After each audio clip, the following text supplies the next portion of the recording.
আজিৰ খণ্ডৰ প্ৰথমটো প্ৰশ্ন হৈছে শংকৰদেৱৰ পিতৃৰ নাম কি আছিলে? শংকৰদেৱৰ পিতৃৰ নাম কি আছিলে? এনচাৰ চিটো শুদ্ধ হ'ব কুসুম্বৰ ভূঞা।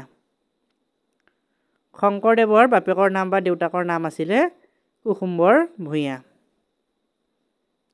1528 খ্ৰীষ্টাব্দত পৰা এতিয়ালৈকে বন্তি জ্বলি থকা নামঘৰটো কোনটো নামঘৰ এতিয়ালৈকে বন্তি জ্বলি আছে 1528 খ্ৰীষ্টাব্দৰ পৰা? আনচাৰ চি শুদ্ধ হ'ব ঢেকীয়াখোৱা বৰনামঘৰ। ঢেকীয়াখোৱা বৰনামঘৰ ঘৰত 1528 খ্ৰীষ্টাব্দৰ পৰা এতিয়ালৈকে বন্তি জ্বলি আছে।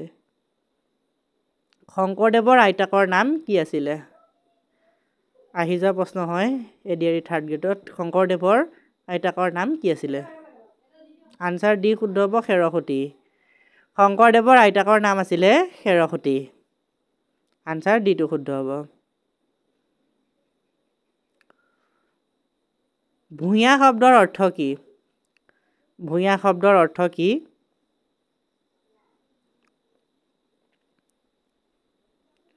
ইয়াৰ উত্তৰ ডিটো শুদ্ধ হ'ব মাটিৰ মালিক। ভূঞা শব্দৰ অৰ্থ হৈছে মাটিৰ মালিক। আহোম স্বৰ্গদেউ জয়ধ্বজ সিংহৰ নিজ কন্যাক মোগল দৰবাৰলৈ পঠিওৱা সন্ধিটোক কি বুলি কয়? মোগল দৰবাৰলৈ পঠিওৱা।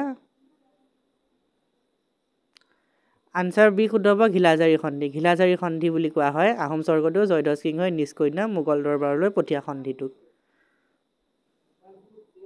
মোগলসকলে যুদ্ধত প্ৰথম বন্দুক ব্যৱহাৰ কৰিছিল। মোগলসকলে যুদ্ধত প্ৰথম বন্দুকৰ ব্যৱহাৰ কৰিছিল। কোনটো যুদ্ধত বন্দুকৰ ব্যৱহাৰ কৰিছিলে? আনচাৰ চিটো শুদ্ধ হ'ব তুৰ্বকৰ সৈতে হোৱা কলিয়াবৰৰ ৰণত। তুৰ্বকৰ সৈতে হোৱা কলিয়াবৰৰ ৰণত মোগলসকলে যুদ্ধত প্ৰথম বন্দুক ব্যৱহাৰ কৰিছিলে। অসমে ৰাজ্যৰ মৰ্যাদা লাভ কৰে। অসমে ৰাজ্যৰ মৰ্যাদা কেতিয়া লাভ কৰে ৰাজ্য হিচাপে? আনচাৰ বিটো শুদ্ধ হ'ব 1950 চনৰ 26 জানুৱাৰী তাৰিখে। 1950 চনৰ 26 জানুৱাৰী তাৰিখে অসমে ৰাজ্যৰ মৰ্যাদা লাভ কৰে। অসমত দাস প্ৰথা বিলোপ হয়। অসমত দাস প্ৰথা কেতিয়া বিলোপ হয়?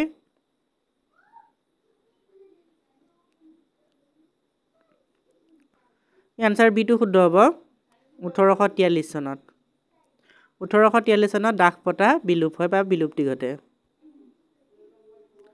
1615 চনত কাৰ শাসনকালত কোচ ৰাজ্য মোগলৰ অধীনত হৈছিল? কাৰ শাসনকালত কোচ ৰাজ্য মোগলৰ অধীনত হৈছিলে?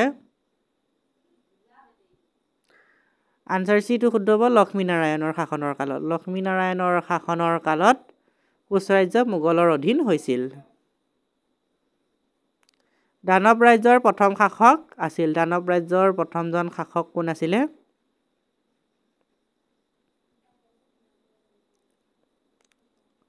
এইটো শুদ্ধ হ'ব মহিৰংগ দানৱ। দানৱ ৰাজ্যৰ প্ৰথম শাসক আছিলে মহিৰংগ দানৱ। কেপ্টেইন ৱেলছ অসমলৈ অহাৰ সময়ত আহোম স্বৰ্গদেউ আছিল। কেপ্টেইন ৱেলছ অসমলৈ অহাৰ সময়ত আহোম স্বৰ্গদেউ কোন আছিলে? ইয়াৰ আনচাৰ বিটো শুদ্ধ হ'ব গৌৰীনাথ সিংহ।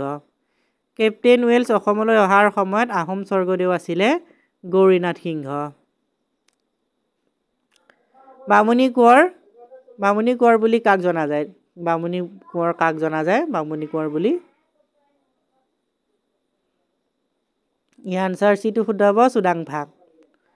চুডাংফাক বামুণী কোঁৱৰ বুলি জনা যায়। চুডাংফা আনচাৰ চিটো শুদ্ধ। অসমত 1857 চনৰ বিদ্ৰোহৰ নেতৃত্ব দিয়া অসমীয়াজন। অসমত 1957 চনত বিদ্ৰোহৰ নেতৃত্ব দিয়া অসমীয়াজন কোন আছিলে? আনচাৰ ডি শুদ্ধ হ'ব মণিৰাম দেৱান। মণিৰাম দেৱানে অসমত 1857 চনৰ বিদ্ৰোহত নেতৃত্ব দিছিলে। অৰুণাচল প্ৰদেশে অসমৰ পৰা পৃথক হৈছিল। অৰুণাচল প্ৰদেশ অসমৰ পৰা কেতিয়া পৃথক হৈছিলে? কোনটো চনত? ইয়াৰ আনচাৰ চিটো শুদ্ধ হ'ব 1948 চনত। 1948 চনত অৰুণাচলখন অসমৰ পৰা পৃথক হৈছিলে। অসমত থকা নিম্নোক্ত কোনবিধ প্ৰাণী বিলুপ্তিৰ পথত? কোনবিধ প্ৰাণী বিলুপ্তি ঘটিছে অসমত? ইয়াৰ আনচাৰ এইটো শুদ্ধ হ'ব সোণালী বান্দৰ। সোণালী বান্দৰ বিলুপ্তিৰ পথত গৈছে, তাৰমানে বিলুপ্তি হোৱা প্ৰাণী। উত্তৰ পূৰ্বাঞ্চলৰ দুৱাৰমুখ বুলি কোৱা হয়। উত্তৰ পূৰ্বাঞ্চলৰ দুৱাৰমুখ বুলি কাক কোৱা হয়? কোনখন চহৰক কোৱা হয়? আনচাৰ ডিটো শুদ্ধ হ'ব, গুৱাহাটী চহৰক। উত্তৰ পূৰ্বাঞ্চলৰ দুৱাৰমুখ বুলি গুৱাহাটীক কোৱা হয়। অসমৰ সীমামূৰীয়া দেশ দুখন হ'ল। অসমৰ সীমামূৰীয়া দেশ দুখন হ'ল কোন দুখন? আহি যোৱা প্ৰশ্ন হয় থাৰ্ড গ্ৰেডত। আনচাৰ চিটো শুদ্ধ হ'ব, ভূটান আৰু বাংলাদেশ। অসমৰ সীমামূৰীয়া দেশ দুখন হ'ল ভূটান আৰু বাংলাদেশ। আনচাৰ চিটো শুদ্ধ। ফৰেষ্টমেন অফ ইণ্ডিয়া। ফৰেষ্টমেন অফ ইণ্ডিয়া উপাধি পোৱা প্ৰথম অসমীয়াজন কোন? কোনে ফৰেষ্টমেন অফ ইণ্ডিয়া উপাধি লাভ কৰিছে? আনচাৰ বিটো শুদ্ধ হ'ব, যাদৱ পায়েঙে। যাদৱ পায়েঙে ফৰেষ্টমেন অফ ইণ্ডিয়া উপাধি পোৱা প্ৰথম অসমীয়া। দীপৰ বিল কিহৰ বাবে বিখ্যাত? দীপৰ বিল কিহৰ বাবে বিখ্যাত? তলৰ কোনটো বাবে বিখ্যাত দীপৰ বিল? আনচাৰ ডিটো শুদ্ধ হ'ব, পক্ষীৰ বাবে। দীপৰ বিল হৈছে পক্ষীৰ বাবে বিখ্যাত। একমাত্ৰ ৰামচৰ ক্ষেত্ৰ দীপৰ বিল। ভাৰতৰ ক্ষুদ্ৰতম নদীদ্বীপ কি? ভাৰতৰ ক্ষুদ্ৰতম নদীদ্বীপ কোনটো?